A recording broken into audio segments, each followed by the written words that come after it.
to beautify the place of my sanctuary, and I will make the place of my feet glorious. So we can see here, and I won't read the rest of it, but we can see that there will be people rising up who will be excited about the truth and excited about what they are going to hear, and they're going to come to the light. Now, I just wanted to ask you, what are the camels and the dromedaries of Midian and the flocks of Kedar? Let's take a look at Judges chapter 6, verse 3. So it was when Israel had sown that the Midianites came up, and the Amalekites, and the children of the east. Even they came up against them, and they encamped against them and destroyed the increase of the earth. And verse 5, for they came up with their cattle and their tents. They came as grasshoppers for multitude, for both they and their camels were without number, and they entered into the land to destroy it. And Israel was greatly impoverished because of the Midianites, and the children of Israel cried unto the Lord. So there were these people, they had camels, and they were ravaging God's people here and causing trouble. Go to chapter 7, verse 12. And the Midianites and the Amalekites and all the children of the east lay along in the valley like what? Grasshoppers for multitude. Locusts is another word for them, yes. And their camels were without number as the sand by the seaside for multitude. Then go to chapter 8 and verse 24. And Gideon, this is the time. This is around the time of Gideon. This is one of the reasons why Gideon did what he did, was because of this oppression that was happening. And Gideon said unto them, I would desire a request of you, that ye would give me every man the earrings of his prey. For they had golden earrings, because they were what? Ishmaelites. What are Ishmaelites? I can't hear you. I only hear Sons of Ishmael. Who are those? Okay, Abraham's seed. Where do they live? Arabs. That's right. They're maybe not Muslim in faith at this time, but they are people of the desert. They live in tents, and they are Arabs. They live in that part of the area of the world. And so you see here already in Judges where it sets these people up as a people. They're real people. And we saw that in Isaiah 60, that even the camels and the flocks of Kedar is another name for one of the tribes of Ishmael, and Sheba and Midian, those are all different tribes of Ishmael. He had 12 sons, just like Isaac did. And if you go and look up Kedar and Sheba and Midian in the Bible, you'll see that they belong to that group. And so here we see that even those people will become converted to the truth, very possibly, because it says that here. Now, I wanted to tantalize you a little bit by going to the book of Joel. So go to Joel. And before you get there, I just want to show you that what we're doing today in this short little Bible study is exactly what Miller did. So Miller he started at the beginning, Genesis 1, he read every word, and he did not leave that verse until he understood every word. And the way he did that is he compared it with scripture. So if he found the same word in other parts of the scripture, he would compare them. And if they worked together, then he would apply them. And this is exactly how we need to study the scriptures and the spirit of prophecy. We use the same procedure. We use scripture with scripture. We don't need the Hebrew and Greek. We just need to compare the Bible verses. So here we go in Joel. And we're doing a lot of reading this morning, but that's okay. The word of God is better than anything I have to say. Chapter 1, the word of the Lord that came to Joel, the son of Pethuel. Hear this, ye old men, and give ear, all ye inhabitants of the land. Hath this been in your days, or even in the days of your fathers?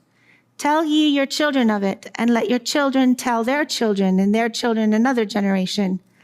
That which the palmer worm hath left, hath the locust eaten. And that which the locust hath left, hath the cankerworm eaten. And that which the cankerworm hath left, hath the caterpillar eaten. So now we are going to take a look at this. We said grasshoppers and locusts are similar, the same word.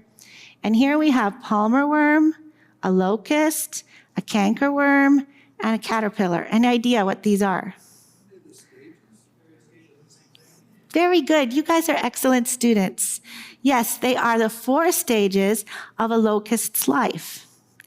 And they do different things at different parts of their life. Sometimes they eat, sometimes they're just eggs, sometimes they crawl, sometimes they fly. So they do different things. And each one of them can be destructive. Awake, ye drunkards, and weep, and howl, all ye drinkers of wine, because of the new wine, for it is cut off from your mouth. For a nation is come up upon my land, strong and without number, whose teeth are the teeth of a lion, and he hath the cheek teeth of a great lion. So now we are talking about locusts, and then he says a great nation. Together, put together there. And they have the teeth of a lion, a great lion. And then I'm not going to read the whole thing because we're going to be here all day, but we are going to skip down to 15, where it says, alas, for the day of the Lord is at hand, and as a destruction from the Almighty shall it come. And so we are talking about, what is the day of the Lord? Anybody know what the day of the Lord is? It's the close of probation in Armageddon. It's when just before Jesus comes. O Lord, to thee will I cry, for the fire hath devoured the pastures, this is verse 19, of the wilderness, and the flame hath burned all the trees of the field. So these locusts, this nation that being talked about here is very destructive. The beasts of the field cry also unto thee, for the rivers of water are dried up, and the fire hath devoured the pastures of the wilderness. There's nothing but waste after these creatures come through. Blow ye the trumpet in Zion. We know about trumpets in Revelation, don't we? And sound an alarm in my holy mountain. What does a trumpet mean? Trouble coming, yes. That's why we blow it, right? We want to announce that there's trouble coming.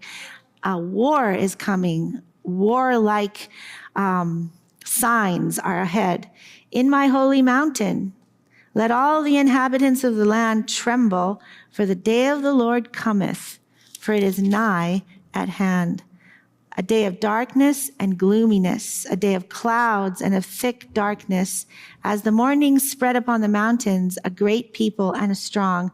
There hath not been ever the like, neither shall be any more after it, even to the years of many generations. So there's a people involved. And what do they bring with them? Beginning of verse 2, chapter 2. Starts with D. Darkness. They bring darkness and gloominess with them. And then they bring more. Number 3, verse 3, a fire devoureth before them, and behind them a flame burneth. The land is as the Garden of Eden before them, and behind them is what? A desolate wilderness, yea, and nothing shall escape them. And their appearance in verse 4 is like what? I thought they were locusts. But they appear like horses. As horsemen, so shall they run. And like the noise of chariots on the tops of mountains shall they leap, like the noise of a flame of fire that devoureth the stubble, as a strong people set in battle array. This is an army. Can you hear? Can you see the picture that's being painted here? They shall run like mighty men. All faces, in verse 6, shall gather blackness when they see them coming. And then in 8, neither shall one thrust another. They shall walk every one in his path. And when they fall upon the sword, they shall not be wounded. They're indestructible. And number 10, the earth shall quake before them. The heavens shall tremble. The sun and the moon shall be dark. And the stars shall withdraw their shining. So now there's even a sun, moon, and stars involved here. And the Lord shall utter his voice before his what? His army. For his army is very great, for he is strong that executeth his word.